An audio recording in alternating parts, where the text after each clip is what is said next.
Assalamualaikum warahmatullahi wabarakatuh. Pembuatan pupuk daun QRP versi 2. Ini untuk kapasitas drum 100 liter. Memakai pupuk tunggal. Untuk sterilisasi alkohol 90%. Ini ada urea 3 kilo, TSP 2 kilo, KCL 1 kilo,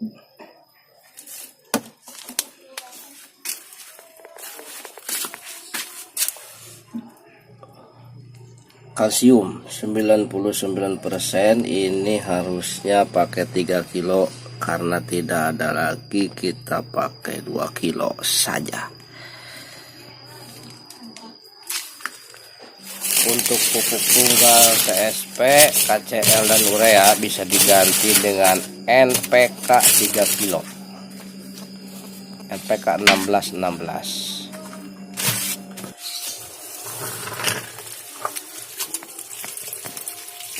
Daun kelor minimal 5 kilo kita sudah tumbuk, tidak di blender. Untuk mensiasati daun kelor, apabila kita tidak bisa mengumpulkan sehari, misalkan 5 kg, kita bisa di 2 harikan. Pertamanya kita masukkan dulu air kelapa sama air beras berapa saja ke drum, lalu kita tumbuk daun kelornya, terus kita masukkan, tutup lagi yang rapat. Besoknya kita tumbuk lagi daun kelor dan bisa kita masukkan lagi gitu. Bisa menggunakan daun kelor atau daun kipait ataupun hijauan lainnya, yang penting hijau. Udah sebentar, kita sterilkan dulu. Sterilisasi mesti dijaga. Ini berlaku bila saudara menggunakan bakteri QRR. Kalau saudara tidak menggunakan bakteri QRR dan menggunakan bakteri jenis lain, jangan sampai memakai sterilisasi alkohol, karena bakteri itu akan mati. Kalau bakteri QRR tidak akan mati hanya dengan alkohol. Kita masukkan satu persatu, lalu kita aduk.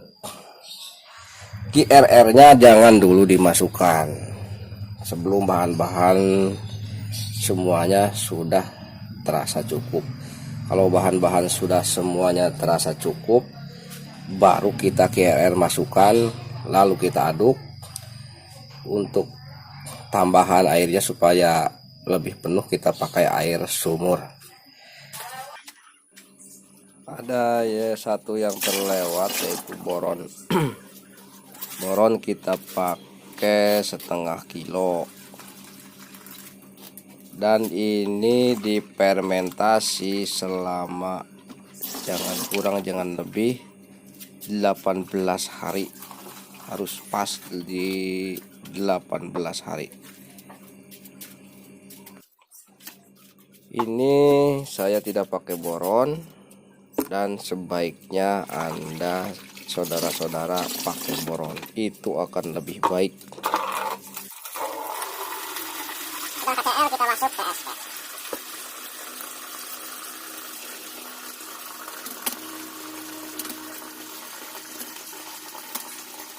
Ini kita rendam dulu biar hancur, ngelebur.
Ini kalau mau pakai dolomit 10 kilo. Kalau pakai dolomit. Perbandingannya dengan kalsium 3 kilogram.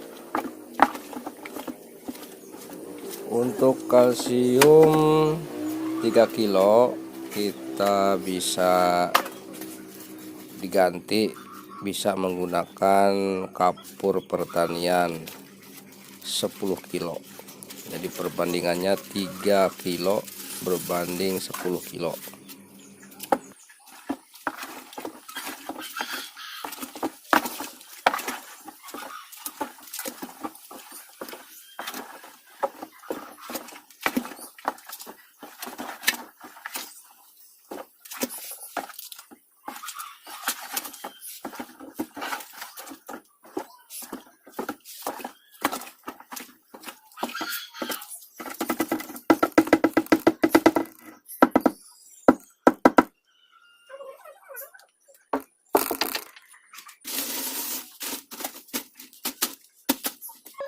Sementara kita tutup dulu karena ini bahannya kurang lengkap.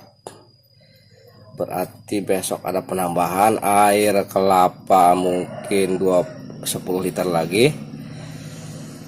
Air cucian berasnya 10 liter lagi. Untuk lebih jelasnya, air kelapa minimal 20 liter yang dadakan. Yang dari pasar 40 liter minimal. Air cucian berasnya minimal 20 liter. Ini mau lebih banyak lebih bagus. Kalau mau pakai semuanya air kelapa dan air beras itu yang sangat super sekali.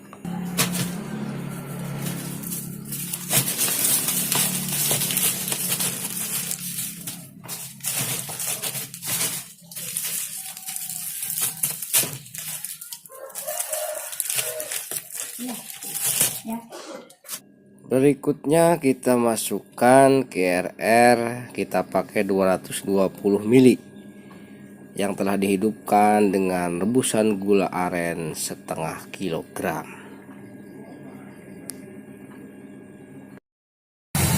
GRR-nya masukkan dulu ke dalam ember dan air kelapa kita udak, kita aduk, lalu baru kita masukkan.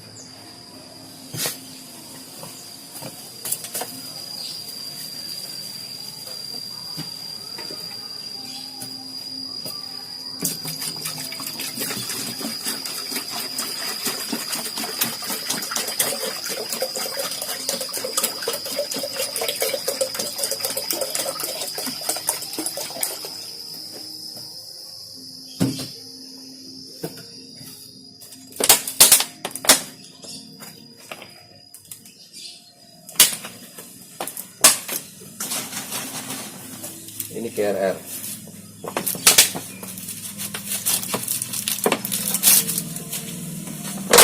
Biar merata, kita masukkan dulu ke dalam sedikit-sedikit.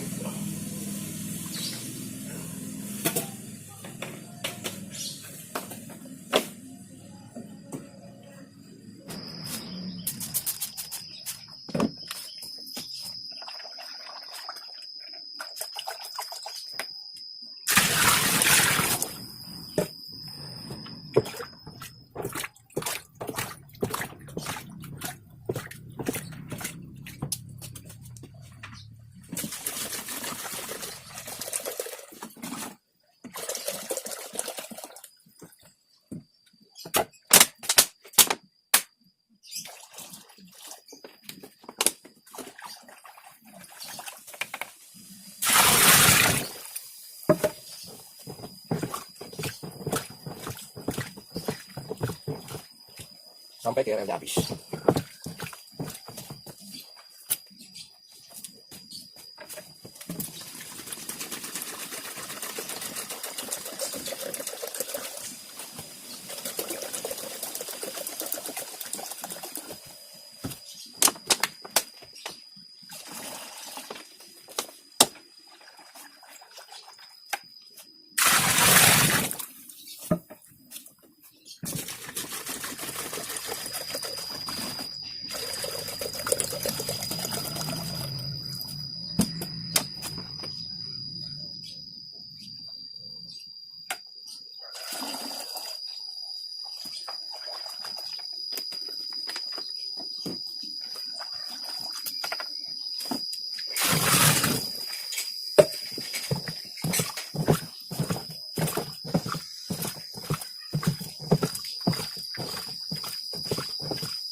Setelah GRR masuk, melihat perkembangan si daun kelor. Tadinya sebelum GRR masuk, si daun kelor itu ngapung di atas permukaan. Itu akan mengganggu proses fermentasi. Dan setelah saya masukkan GRR kemarin, sekarang saya lihat lagi, ternyata si daun kelor itu sudah tenggelam. GRR memang hebat.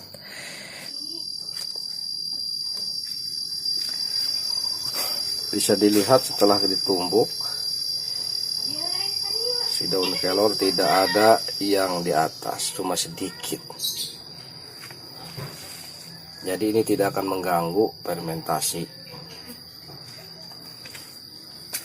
Setelah masuk ke GRR, ternyata si daun kelor langsung tenggelam. Itu hebat GRR.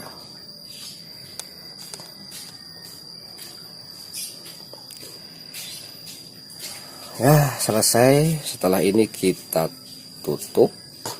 Ini dipenuhin dulu ya. Nanti saya penuhin. Dan langsung biar tidak berlama-lama, saya akan langsung cara penutupan. Ini ibarat sudah jadi. Sudah ada ruang kosong 10%. Perlu diketahui oleh saudara-saudara, walaupun ini menggunakan pupuk kimia, tapi hasil akhir atau endingnya ini tidak akan terdeteksi sebagai pupuk kimia. Ini akan dijadikan unsur ion dan kation oleh bakteri GRR. Jadi di sini tidak ada istilahnya kimia dan organik. Ini semua akan menjadi unsur dan nutrisi yang akan menjadi makanan utama bagi semua tanaman. Begitu kata ayah. Ini salah satu keunggulan dari bakteri GRR yang bisa merubah dan menggandakan yang tidak dimiliki oleh bakteri-bakteri yang lain.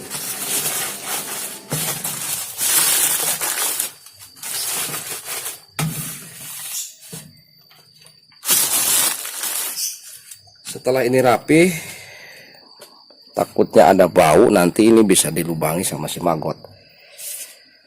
Ini bisa dilubangi sama si maggot, lalat, bibit, dan yang lainnya. Jadi tekniknya yaitu kita pakai waring.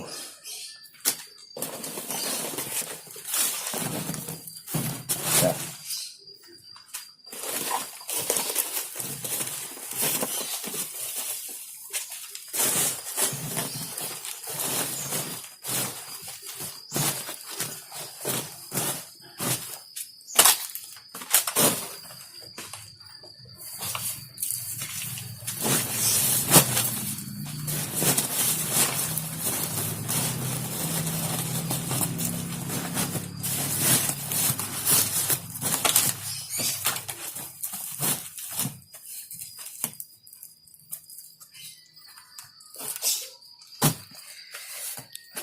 Jangan lupa dikasih aerator. Untuk aerator cukup pakai sedotan bekas susu ultra. Cukup di talian dengan karet, kasih air, di sininya dibolongin untuk pembuangan udara. Nah, cukup segini juga cukup. Ini contoh penutupan, karena ini mungkin durasinya terlalu lama, jadi saya langsung ke contoh penutupan. Jangan lupa dikasih aerator. Ini efektif untuk menghambat telur si maggot. Dia tidak akan bisa bertelur. Oke, sekian dan terima kasih. Semoga bermanfaat. Assalamualaikum warahmatullahi wabarakatuh.